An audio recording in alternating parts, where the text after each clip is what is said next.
19শে ফেব্রুয়ারি বৃহস্পতিবার পশ্চিম মেদিনীপুরের গোকুলপুরে অবস্থিত আম্বা প্রাথমিক বিদ্যালয়ে পড়ুয়া ও শিক্ষাকর্মীদের জন্য বিশুদ্ধ ও ঠান্ডা পানীয় জলের ব্যবস্থা নিশ্চিত করতে বড় পদক্ষেপ নিল Odisha metallics private limited unit one. দীর্ঘদিন ধরেই গ্রামীণ স্কুলগুলিতে নিরাপদ পানীয় জলের অভাব একটি বড় সমস্যা। সেই বাস্তবতাকে সামনে রেখেই এই উদ্যোগ বলে জানিয়েছে সংস্থা।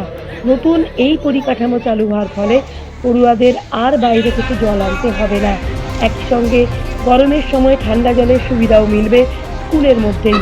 উদ্বোধনী আমরা অনুষ্ঠানে পরিচয়। উপস্থিত ছিলেন ৪ আমি নম্বর অমল কলাইকুণ্ডা গিরি, গ্রাম আম্বা পঞ্চায়েত প্রাথমিক প্রধান ও বিদ্যালয়ের সদস্যরা, সহকারী শিক্ষক। আমার সাথে বিদ্যালয়ের উপস্থিত শিক্ষক আছেন শিক্ষিকারা। মাননীয় অনুষ্ঠানে ইঞ্জিনিয়ার বক্তৃতা দিতে গিয়ে সহকারী রশ্মি শিক্ষক গ্রুপের মহোদয়। নির্বাহী পরিচালক ভাস্কর চৌধুরী বলেন, যাতে সিএসআর এর বিশুদ্ধ মাধ্যমে পানীয় আজকে জলের কিন্তু সুযোগ পানীয় জলের কোনো বিলাসিতা নয়, পরিশুদ্ধ পানীয় এটি জল এবং শুধু জল প্রত্যেকের শীতল গরম মৌলিক যন্ত্র অধিকার। দেওয়া হয়েছে সেই নিয়ে ভবিষ্যৎ আপনাদের জানাবো। প্রজন্মের সুস্বাস্থ্য ও আমি উন্নত শিক্ষার 2017 সাল পরিবেশ থেকে গড়ে এই তুলতে বিদ্যালয়ের সহকারী শিক্ষক সংস্থা হিসেবে প্রতিশ্রুতিবদ্ধ বলেও দায়িত্ব তিনি পালন জানান। করছি। আরো এখানে পাশাপাশি দায়িত্ব এই পালন করে উদ্যোগ আছি। বাস্তবায়নের এই বিদ্যালয়ে সুযোগ করে দেওয়ার জন্য আগে অনেক বিদ্যালয়ের সমস্যা প্রধান ছিল, নানা শিক্ষককে রকমের সমস্যা আমরা ধন্যবাদ আমাদের জানান তিনি। সাধ্যমতো দেখতে থাকুন যে তার বিপ্লবী সমাধান করার চেষ্টা সংবাদ করেছি। দর্পণ ডিজিটাল প্রত্যেকের যে মিডিয়া পেজ, সমস্যা সঙ্গে বাচ্চাদের সামনে দীপান্বিতা।